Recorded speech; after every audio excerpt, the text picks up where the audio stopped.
Hi, my name is Ron Demita, and I'm with the IAVA Toronto chapter. And you are here to see marketing yourself for a better career, in case you didn't hear. And your speaker is Hans Ekman. And Hans provides transitional consulting and management for rapidly changing companies with 17 of his 20 years experience creating workflow optimization solutions across diverse industries. He's currently the technology workstream manager at SunTrust Bank and provides process improvement and mentoring through the Business Analysis Center of Excellence he co-founded.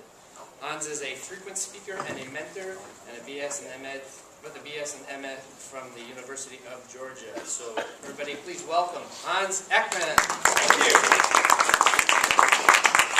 Alright, so a few housekeeping things before we get started. I've got free photos to clutter your cube, so please feel free, help yourself, and business cards so we can stay connected.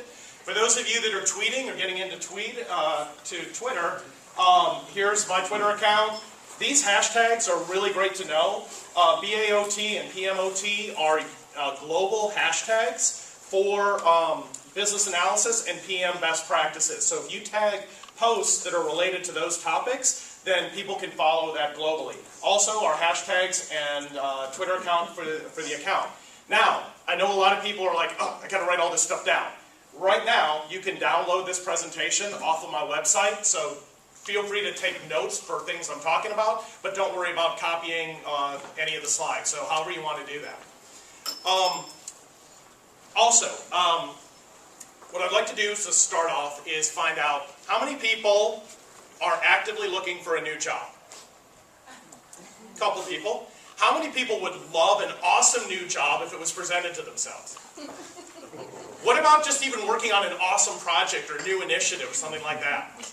How many people have their own business, consultancy, they do consulting work where basically you're the one who is providing value. You're the one representing. Because it applies to you just as much. Now to get started, let me ask you, how many people have interviewed today? Anybody interviewed today?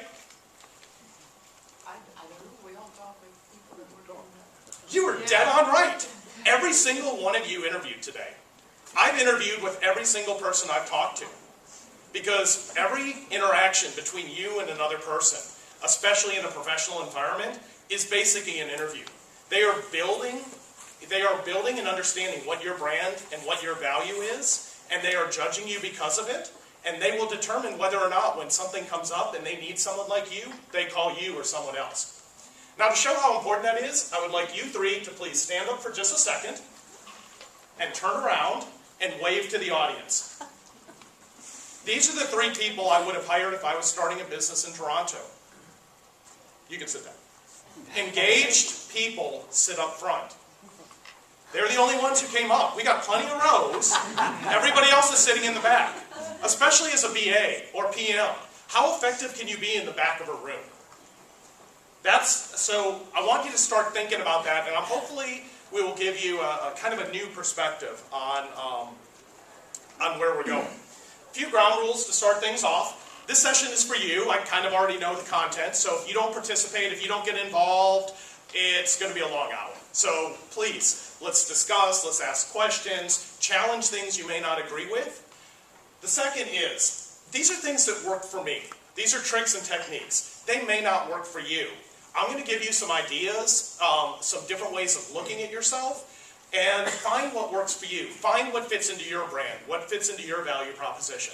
There's also going to be things I'm going to mention which are going to be geographic differences. I am noticing that the further north I present, the less engaged, the less participating audiences I have. Haven't quite figured that out, so I'm going to have to work a little harder to draw you out and participate in the discussion.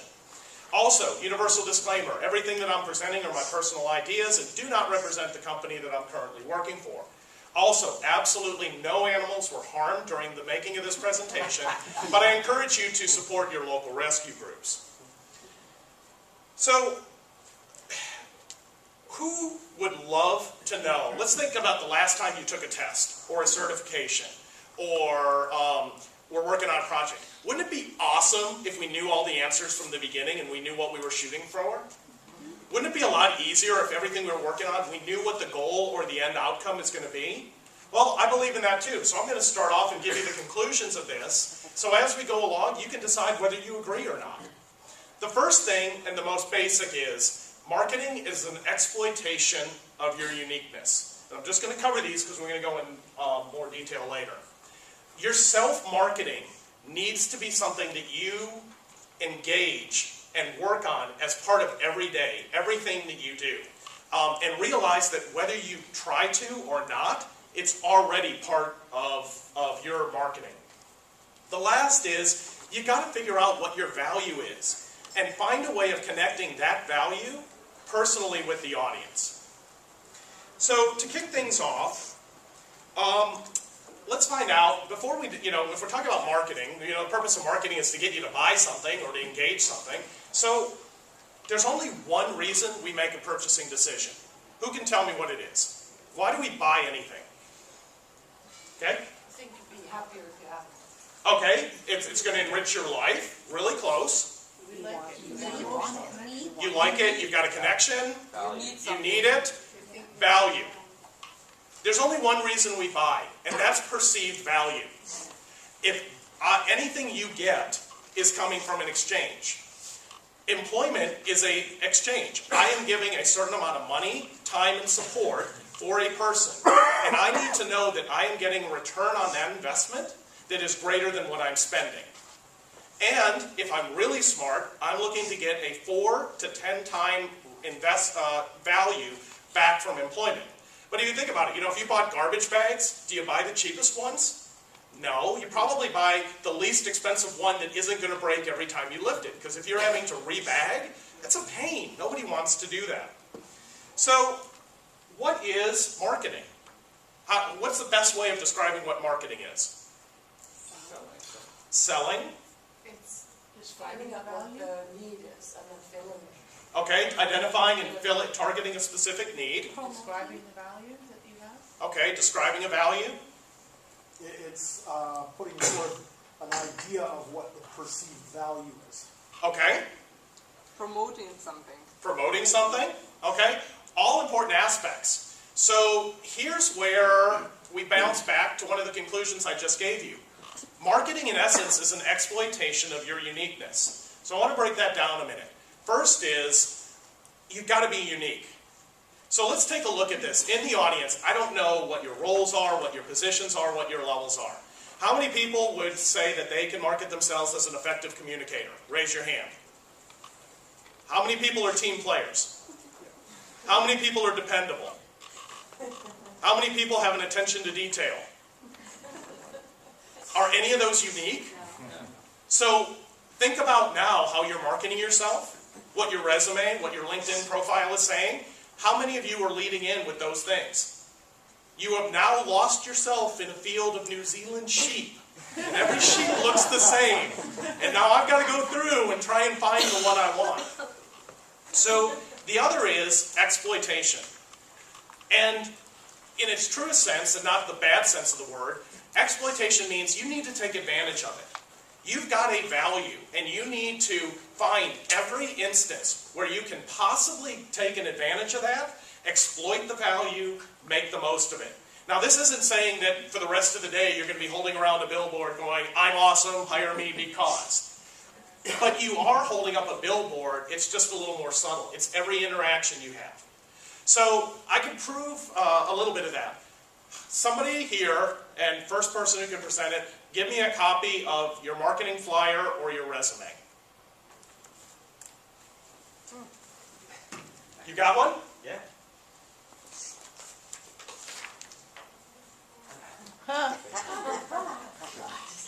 What would have happened if I was hiring for a job, and I said, you know what, you're awesome, pass that along to me? I got one person who's prepared, maybe two. We got a business card. Awesome, that's coming up next. Any place where you can get engaged, have the materials, the support. It can be a business card that says, hey, online, here's where you can find my information. Here's my LinkedIn profile. It can be as formal as an overview or resume. And we're going to look at ways of making things like these more successful. And see, you can immediately reward it in US cash nonetheless. So, for successful marketing, there's three things that it has to be. First, it's got to be unique. think of this and say, if I'm a sheep, is this thing that I'm promoting going to make me look like every other sheep? Or is it going to make me look like the shepherd? Or the dog that's rounding them up, whichever you like better. I'm a dog fan, so I'd rather be the dog. It's got to connect. What you're saying is maybe important to you. It may make perfect sense to you. But that's because you know you. You know your background. You know what it is. The problem is, every single one of you right now has a different perception of me and the value I'm potentially going to bring in exchange for an hour of your time. And I can only work with that perception. I can try and influence it, but each of you has built-in biases that I can't get around. So I've got to work with something that'll work to reach and provide that value. The last, and I am guilty myself, every salesperson, this is the #1 thing they miss. Every one of us in our marketing and jobs fails to close the deal. We forget that the only effective marketing is there's got to be a call to action. What is it you want out of this? What is it that you're trying to gain? Why are you putting this much time and effort? Are you looking for a job offer? Are you looking for somebody to consider you for the latest project? Are you looking for finding somebody who could potentially be a great coach or mentor? Are you looking to establish yourself as an expert in a certain area? Whatever that action is, you need to define it. And you've got flexibility. You may have different calls to action. I certainly do. There's different environments where I'm trying to when I want people to perceive different things. But I need to have that call to action, and I need to close the deal. So let's take a little look at why marketing is even important. How many people want to buy this skincare product? It seems kind of funny a little bit, despite the overwhelming lack of laughter in the room. But we're doing this mistake every day. We think we are telling how we're going to be able to provide value with a before-after, and we may be communicating the wrong thing and not even realize it. And part of that is we need to reconsider what value proposition we're currently stating. How many people want to go to this place? And again, it's not what we think it is. But it's the perception of the message that we have to follow. Wow. Somebody did this. How hard? Is there anybody here who couldn't in 5 minutes figure out how to flip a graphic? But we're doing this every day. And to even prove that, let's say I wanted to start a business in Toronto. I would probably start looking for some of the leaders. I would look for the most reliable people. I would try and look for the companies that have the best reputation.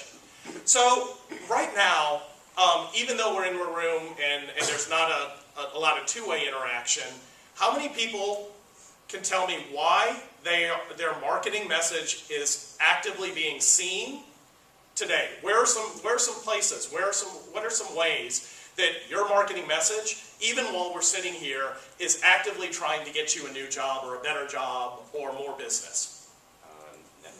LinkedIn.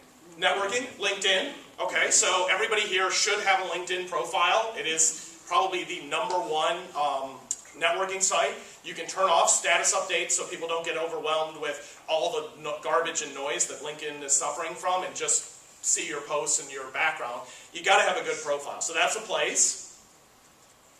Facebook and friends. Facebook and friends. People are talking about you right now.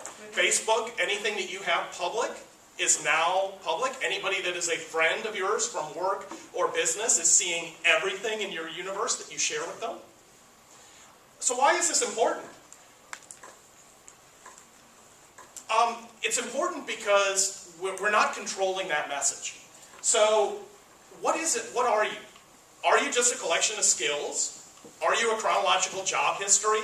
Are you a list of clients? Is that really who you are? Anybody feel that by just listing out your titles, companies, and dates, that gives an accurate picture of the value you can deliver to somebody? But why are we doing that on a resume?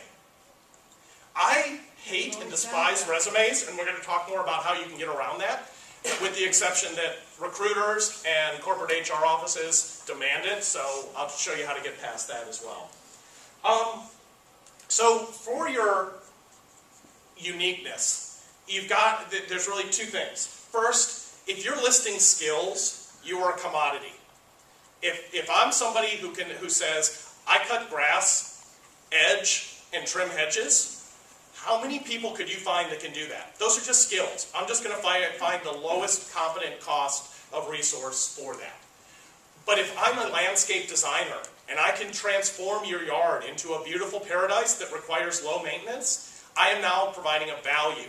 And that makes you a linchpin. And at the end, I have some recommended books that I think you should follow up on. And Linchpin is a book by Seth Godin that is all about how to stand out. The linchpin in your organization, and you all know who they are. If something bad happens or you need something done, who do you go to? Who are those dependable people in your organization? Everybody in this room, by the end of the year, is going to be that person. That's my challenge to you, is you guys are going to become the linchpin, recognized as the go-to, most dependable person in your organization. So, let's look at a few LinkedIn examples. Need a volunteer to read off the first bullet for me.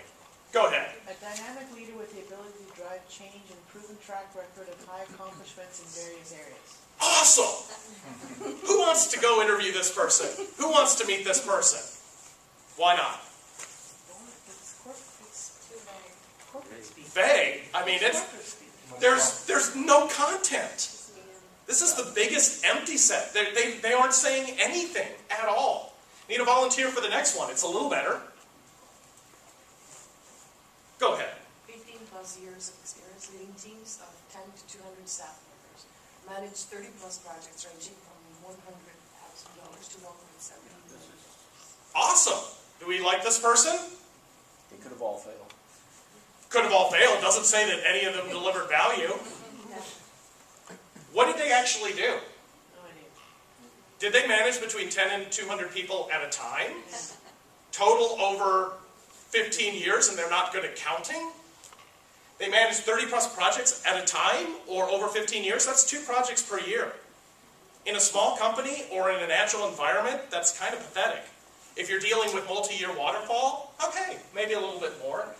But they're trying to size themselves up, and by putting in the low end, they're basically saying, you know, I can do small, I can do big, I can do whatever, but I'm not going to do anything really well. There's just no differentiator. Last one. Developed and implemented a change management process that led to a 25% incident reduction within 18 months. What do we think about that lead-in? I can't spell. The comma is on. There's missing comma? No, there's 2 letters. Comma. I'm sorry, I missed that. Comma doesn't. Developed and implemented a change of problem. Okay, cool, thank you. OCD is one of your best friends. And no matter how many times you go through this, there's always something wrong. It's measurable. Yeah. Measurable. So on this, what you're seeing is, this is going to isolate from a lot of opportunities. But it's going to successfully target the people that it matters to. If I am looking for somebody to do data analysis, this isn't going to matter. But this person isn't good at that. They are a change management specialist. And they are quantifying that they know how to deliver value. They know how to reduce incidents. So if I have this need, this bullet is going to speak to me. Probably not on its own that this is the only thing I'm going to market, but as a way of demonstrating value. So,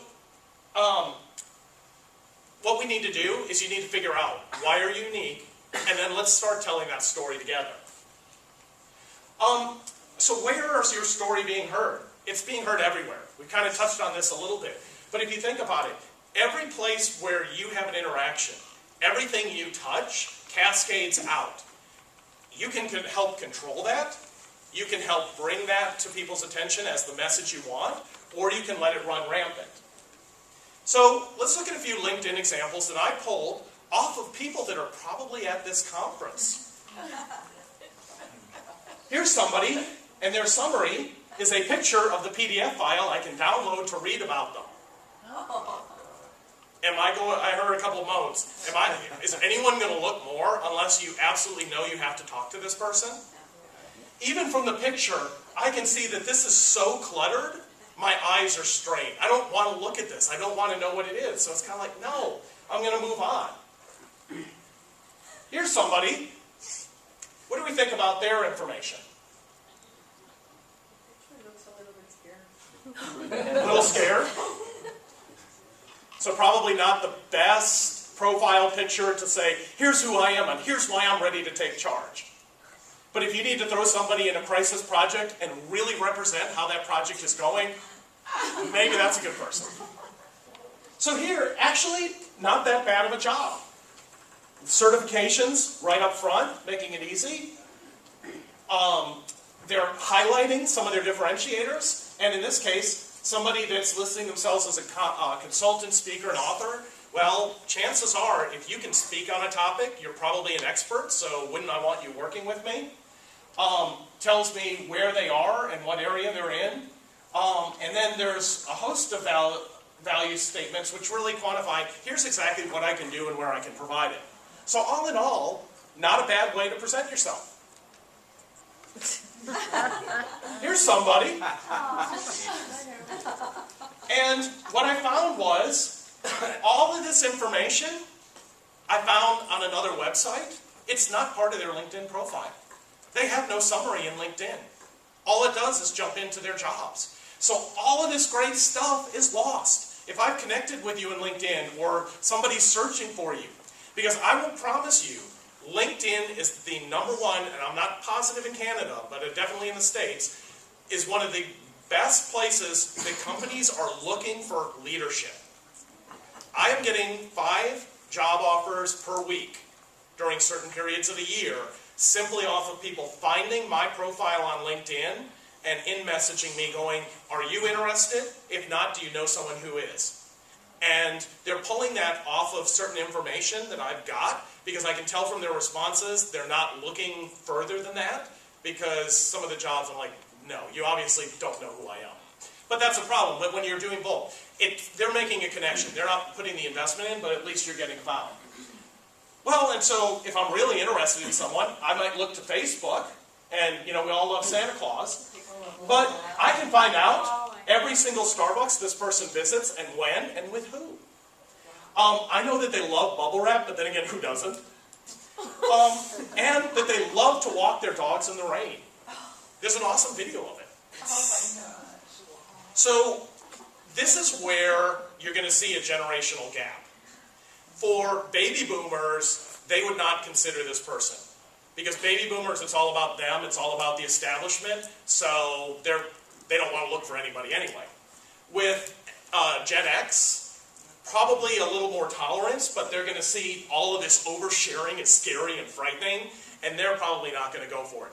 Millennials are probably the best group at actually blending all of their social media presence, all of their online into their job. But that also means you've got to decide what that is. If you're going to be open and share and transparent, you may find great opportunities that match. You may isolate yourself. If you are posting a lot of political or religious stuff, it could work to your advantage if that's where you want to work. But you're going to isolate yourself from everybody else who doesn't fit. So you've got to decide what works for you and what you're comfortable with. And I know a lot of you are probably going to go home and look at your Facebook privacy settings, because if you didn't know, and you can Google to find out how, you can view, once you go to your profile, you can say view as everybody, and it will show you what everybody sees. Now there's a couple things I don't even understand, like photo and friends, whether those actually pop up or not. It's really hard to tell. So let's look at somebody else. Here's somebody who's in a mid-career transition. Really, they're calling out where it is they want to fit in. Then they're falling kind of into the trap of telling people what skills they're good at. You know that they're pursuing a degree in MIS. Is that right? Yeah. Which is great. So for them, they're doing a good job expressing where they are, but failing to express what they can do, who they can do it for, and why this is important to somebody else. So if you look at this and you're looking at your profile and it looks like you're holding up a mirror to yourself and talking back to yourself and that you're your only audience, That's what you've got to split. It's not about what you think you are, it's about what I think you are, the impression I'm going to get. I also can tell, and I can see gorgeous photos of their trip to Turkey and Egypt. Amazing, 2 amazing trips that are there, and how much this person loves books and art. So maybe this is okay, but if you don't realize this is what's going on, that's where you're starting to have some of the gaps. So how do we build this? We can build this in a pyramid. So we've already said that at the end of the day, I need a call to action. So that's where I need to start from. What is my call to action? What are my different calls to action? In order to get that call to action work, I have to find something that connects with that person. I have to find a way of connecting so that they want to take that action. Because anyone who remembers in chemistry class, there's a certain activation energy to get the reaction to happen. Your marketing is the catalyst that reduces that activation energy, so somebody will pick up the phone, pick up a keyboard, pick up a friend and say, we need to talk to this person. To connect, you need to be able to demonstrate that you can actually back up what you want to be known for. So in that case, that comes from stories and examples that you need to practice telling. Some of them are elevator pitches, but they're really short 3 to 5 sentence examples. How many people would go to the latest release of a movie this weekend if the trailer showed you the beginning, middle, and surprise ending? Anybody interested? What if I told you Bruce Willis was really dead? Going to be really excited to go see a certain movie? Not in real life, but did Sixth Sense. So you need to think about it. I figured that one's safe. That's 15 years old now. So when you think about it, that's how your marketing is. You are not giving a Cliff Notes or a 17-book novelle of your career and everything you've done. You need to think in terms of movie trailers. Your goal to connect is to get people excited, for people to want to talk to you, for people to want to take you out to lunch or coffee. You don't want to tell them everything. You just want to get them excited. And I've got some examples of that too. In order to be able to demonstrate, you need to collect and manage all the supporting facts. And we'll take a look at that as well. Nobody will really ever see these things, but your document samples, your project history, the people you've worked with, the industries, the skills, those things are important. Don't lose them, but they're important because they help you demonstrate the value. If you can't do these things, then you can't demonstrate value. So with your marketing materials, it's got to be important. They've got to be consistent. They need to be appropriate for the audience. If you're going to a startup, your marketing message is vastly different than if you're going to a law firm. So know your audience, know who you're communicating with. And again, I'm going to keep saying this over and over again because it's the #1 thing that's missed. It's got to provide value to the prospect. Not value to you, but to the person you're talking with. So you're going to end up developing a pretty robust marketing package. This is a lifelong process. This isn't a journey. This isn't a destination. Well, it is a journey. It's not a destination. I've been working on my career, my branding, my information for over 20 years, even working with a coach who is a professional product branding and development specialist. And it's been painful. And it's brought me to tears because you have to really examine. And I finally broke my values down to 3 words that is now my motto and tagline. And it took that long to figure out what it is that I do. Because at a core, there is something you're passionate about. You cannot escape your passion. No matter what you do, no matter what job, if we randomly drew lots and everybody had a new job they were assigned to for the next year, you have no choice but to approach that job based on your strengths and your passion. That is how you're going to do the job. The sooner you figure out what that is, the closer you are to knowing how you can provide value to anybody by doing that. For me, if you want to hire me, there's 3 things I do exceptionally well. I simplify, I automate, and I educate. No matter what I do, I have to get rid of the noise, the excess, the waste. I can't do it. If there's anything left that doesn't require a decision, I automate it. Because people shouldn't be moving paperwork. Can't stand it. But I can't get away from the fact that I love teaching. I love engaging. I don't want to be the person who goes in and fixes the same leak every single time. I want to teach those teams how to fix the leak themselves. And that's where the difference is. So let's look at a few goal or positioning statements. What do we think about the first one?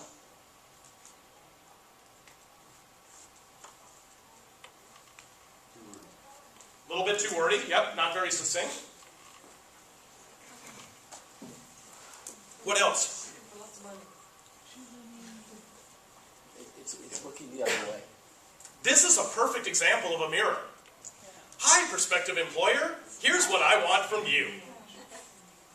That doesn't provide any value to me. What about this one?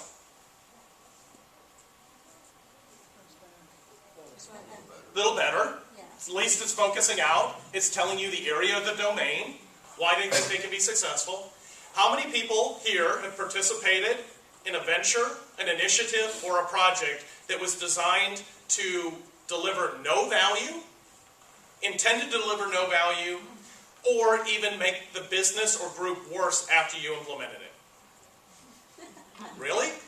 This person seems to think that that's okay. By definition, a project is supposed to make something better. So all they've defined is, yes, I participated in initiatives that intended to make something better. Okay, who doesn't? You know, talk about being lost in the sheep. What about this one?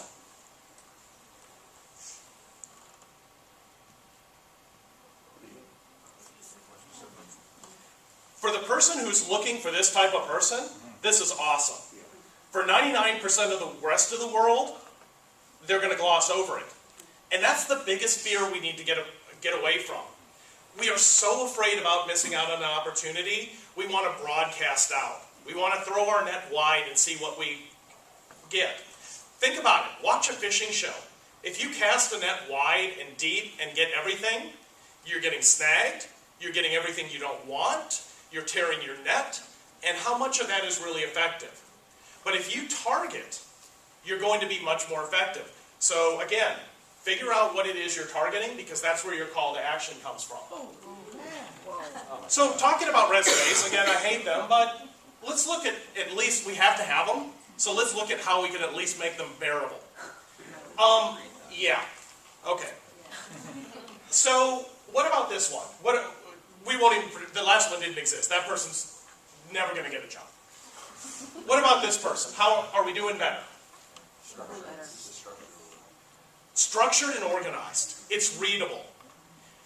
You should be speaking in your resume in headlines, not in paragraphs, not in long sentences.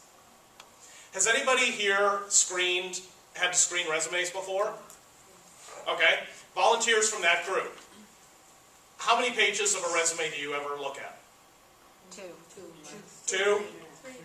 Three? Just two. First half of the first page. If the first page loses me, I don't look at the rest. Yeah. So it's a diminished return. It's like flipping channels.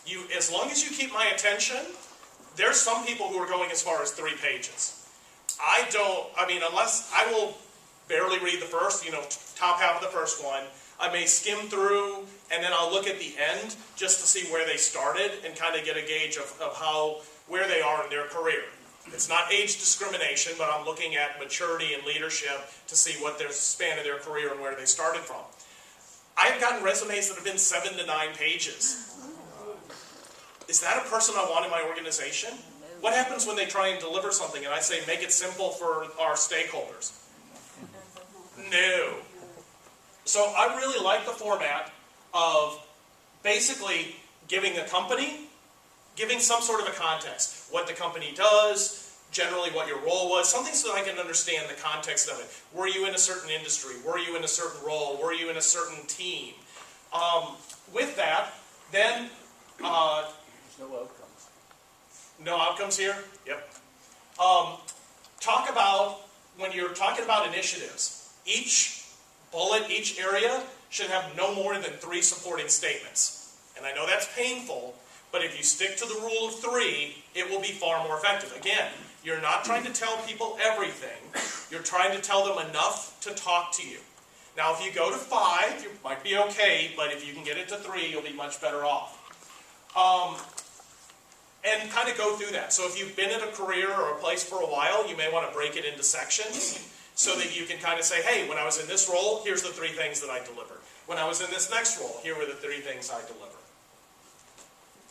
So when we're talking about it, what you want to do is imply that past performance is an indicator of future success, which is exactly what we see on our investment portfolios that say that doesn't happen.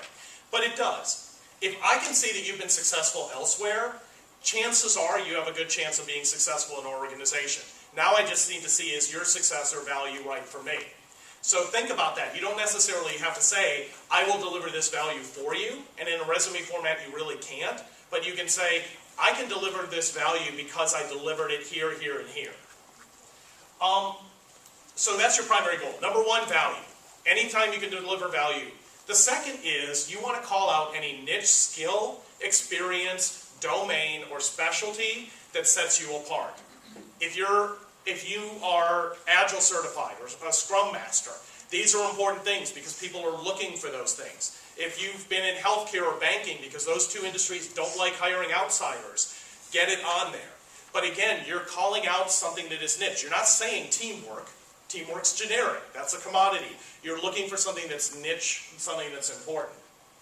Next, and we already found I failed at least once in this presentation already, you've got to have somebody check your grammar, your spelling, read through it. Nobody can proofread their own work, so definitely get people to help you out with this. Especially for anybody that's a business analyst in the audience, if you aren't using consistent tense, spelling, formatting, how am I going to trust you're going to put together a quality requirements package? Or as a PM, a quality schedule, or risk management plan, or you're going to communicate effectively with the team. Your resume is the single most important thing representing you for a job, and if you're not going to spend time on it, you got a problem.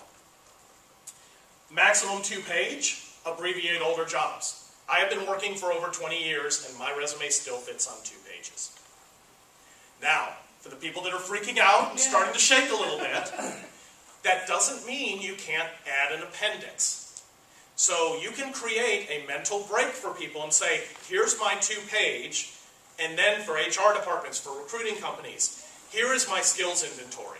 Here is my technology inventory. Here are all of my certifications and training classes. Put it in an appendix, so if people need to get it, it's there, but you're clearly saying, by the way, that's not what's really important. So it draws a mental, because that changes, now you have a 2-page resume plus supporting materials, you don't have a 17-page resume. And for anything that you're doing, online submission, HR submission, that will get you through the keyword search, that will give you the exposure you want, and here's a fun little trick, computers are dumb. When you search for something, it searches for terms.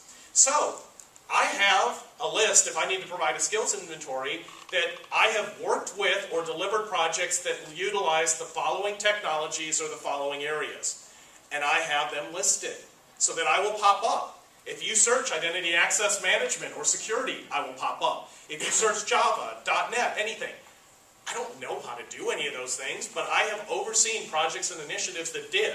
But the header basically says, I am representing myself truly. I have truly delivered projects in these spaces with these technologies, and I know how to work with people that know these terms. But I'm not claiming to be a Java developer. So that gets your keywords in without damaging your integrity. This is a hard one. How many people here have multiple copies of their resume depending on what job they're doing? All right, we got a few awesome people. That is what you're supposed to do. I hate it because a resume is so much work. I'm going to show you a shortcut to that, but it hits the key point. You have to market yourself for the job you're applying for. So targeted resumes were one way of doing it. I'm going to show you an alternate that'll save some time. You've also got to, when you communicate value, think, and someone help me with the Canadian equivalent of USA Today, something that's basically headlines, bright colors, easy to follow information, not burying the lead. Is there an equivalent up here? Ooh. Okay. So grab a copy of USA Today and look at it compared to a local newspaper. It is the MTV of the print world because it's quick and easy to follow. What do I need to know? And then as I start reading within the first paragraph, I can stop there and I've got enough that I can talk to somebody at a coffee when I'm getting coffee. So in this case, here's two value statements that might appear on a resume. Developed a B2B ordering and warehouse management system which resulted in an 800% increase in productivity. Designed a new product platform which decreased client development time by 80% and client cost by 40% while increasing our profit margin by 135%. Who wants to talk to this person? Anybody interested? If you needed somebody who could potentially deliver? Clear value, different spaces. Is there a duration? Was there a cost of implementation? Was there a team size? What about all those important details? Was this done as an employee? Was this done as a vendor? It doesn't matter. I'm just trying to get you all excited. So if you see this, you may want to say, tell me how you did that. Because there's no way I believe you could actually make something cheaper for the customer that then makes you more money. But it was very possible in that case. So, I hate resumes. I think they are evil. I would love it when they go away. Because to me, there's nothing worse than a chronological timeline. We just came out of an economic depression after the finance collapse. I assume, and I won't ask for hands, some of you took jobs or positions that weren't necessarily up to your skill level. Because that's what you do when you need to get by in a rough period. You do the work that needs to get done until something better comes along. So is that really what you want to lead in with your next job, is something you settled with? I took a 20% pay cut to join a company because of what I believed I could do for them. Does that mean that that should be my bar and now I've got to work my way back up? I don't think so, but my chronological thing will... And I believe if you decide to stay home for 3 years with your kid, that doesn't look so good on a resume. It doesn't, and here's a way of getting around that. If you are unemployed, in between, or taking a break for whatever reason, there are plenty of groups that you can volunteer and work with, even part-time, your local organization chapters, your favorite nonprofit. Put that on your resume and say, volunteer with, and fill in that gap. And you can say, even when I took time to be an awesome mom, I was still volunteering and working because that's how passionate I am. There's nothing wrong with putting a little line that said, extended leave for maternity. Even as a man, paternity leave, if you want to say it. Do you really want to go into a company that is going to hate you for the fact that you decided to take care of the most formative years of your child's life?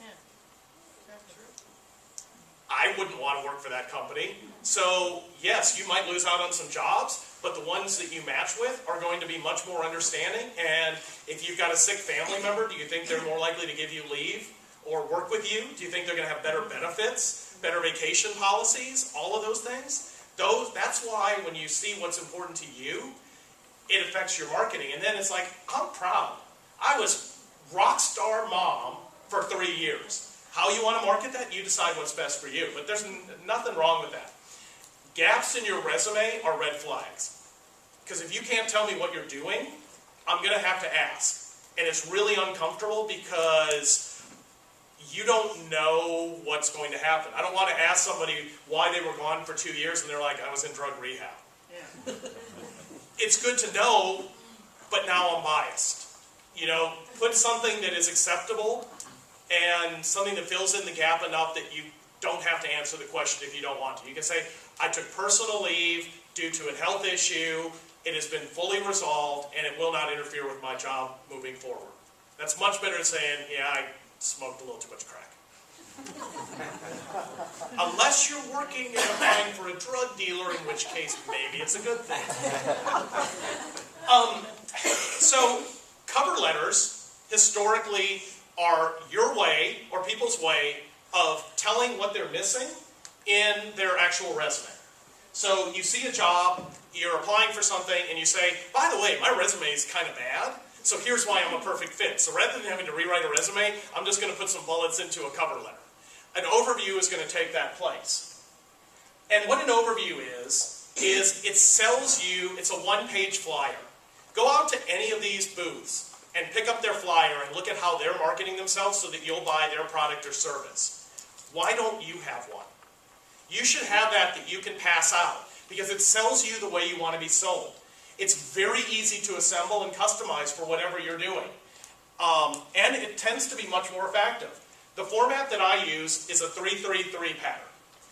Some sort of a headline that either says, for this position, what are the 3 things that a successful person will do uncommonly well?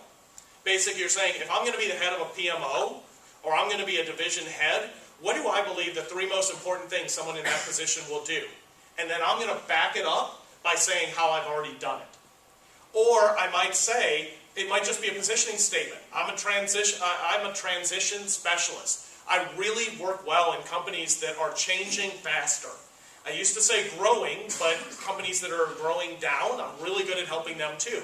But if I work best in rapidly evolving companies.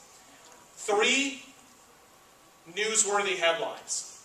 Delivering high ROI e-commerce applications, maximizing team productivity and value, and then actually I have, this one's a generic version which basically lists out skills and areas I could help. And that's because I sometimes find that people don't understand where I could fit in, and so this is their cheat sheet. In other areas, all 3 sections match. 3 bullets that tell 3 values I have delivered. 3 values or 3 niche experiences. I've built a COE. I helped optimize a warehouse management and ordering system. Then I love, instead of bragging about yourself, use quotes from other people. They're on your LinkedIn profile. People will provide them. They're already public. So let somebody else, in their words, say why you're awesome. That's an endorsement. Use it. Whether you use pictures or not is up to you. I like them, and this came about when I saw, many years ago, the head of our graphic design department was looking through resumes, and they called everyone together and showed off one resume, because it was the only one that had a logo and style and design to it. And they're like, this is a person who's applying for a design job, a print design job, and everyone else had a text resume. This is ridiculous. So I thought, wow, if he was so impressed with that for a design position, what would happen if I did that for any job? And that's where this came about.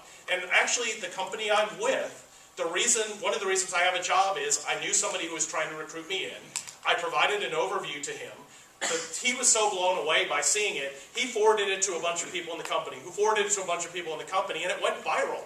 And I started getting calls by people who were like, I just want to talk to the person who came up with this crazy idea. I don't know if I like it or not, but this is cool. And that's where my job came from. Yes? The endorsements, do you have to ask for their permission to put it on your overview, or because they've got it on LinkedIn, you don't have to? It's best if you do, but if you've asked for a public endorsement, then using it in other materials, I have no qualms about. What I actually do is, and I've been a little slack lately, I do quarterly satisfaction surveys for everybody I work with. And I actually have 2 versions. One is a manager, one is basically a vendor, even internal vendor, somebody I've provided services to.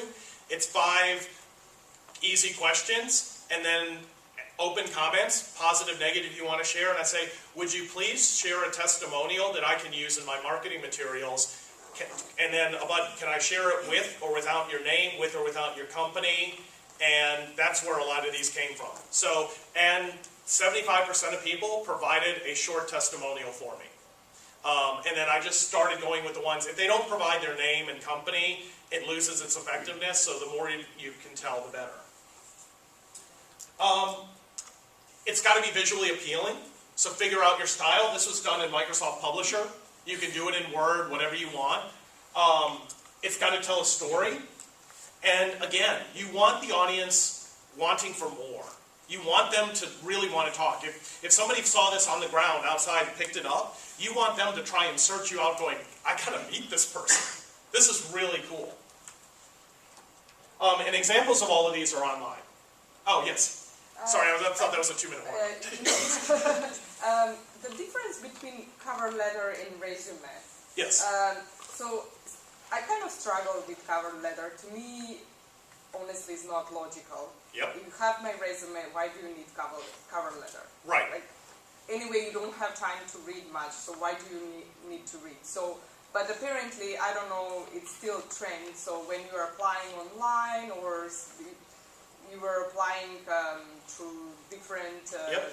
sections or whatever. If you don't know anybody, they're asking for a cover letter and they're asking for resume. So what do they read first, your resume or a cover letter? Do they read the cover letter? Is it really important or it's not important? Like, what is important? Unfortunately, it depends on the person receiving it. If you are applying to an older company with a baby boomer, they're going to read the cover letter. If it's a younger, more Gen X or even millennial, they're probably not even going to look at your resume. They're going to go straight to LinkedIn, straight to Facebook, straight to your work profile, and they're not even going to bother, but HR sent it over and they've got a stack in their trash. For me, what I do is I tag and put the overview on top of my resume. So the overview that's custom for the resume, I put as a kind of cover letter. So instead of doing a cover letter, I give them an overview. Why? Because I want to market myself. I'm in control. I'm not going to let you tell me how I'm going to market myself. I'm going to represent myself the way that I feel is best. My cover letter is probably going to be an email directly to the person hiring, and it's going to say, hey, I'm really interested. I'm not going to say I'm a perfect match for the job, but I want to basically 1 to 3 sentences saying why I'm interested, and then a call to action. I would love to meet for 30 minutes for coffee. If you do not have time, is there anyone on your team I could meet with? Because I want to learn more about what your needs are and make sure that I'm the right person to fit it. So instead of telling someone and assuming that you're going to guess why they want you, ask them. Meet with them. Most of your jobs, your best jobs are going to come through networking. And that's really where you want to go. So I get the call to action. Yep. And I've always done it that way. My question is, I'm assuming that with a cover letter, you should be telling them why you're a good fit for that role. Based on your experience, based on what you've done, this is why I fit that profile. That is traditionally how it's done. Okay. And that is the purpose of it. Do you feel comfortable that from the job description posted, that you can guess the right 3 bullets that are going to make that manager happy? I would argue yes, to be honest with you. And if you are, then hit it. If you know what they're looking for, and you can say, Well, I think I know. yes. So there's the danger. Also, how many people in that group are going to read it before they decide whether to talk to you? So if you can hit it pretty close, that can help. So if I'm looking for niche experience, then yes, calling out, I understand you're looking for areas, here's why I match. But for me, the call to action needs to be a conversation. You're going to represent yourself so much better in a face-to-face where you can talk. And so ask them. People love talking about themselves, so it's like, let me understand your need. Let me understand what it is you're looking for. And then I like to downplay it a little bit and basically say, listen, I might not be the best person for this job. Let's find out. Let me understand, and if I'm not right for the person, maybe I'll know someone who is. And that, it's like I said, it's worked for me. If you're in a very stable industry, stable type of job where it's very predictable, then absolutely, you can target that and hit it directly.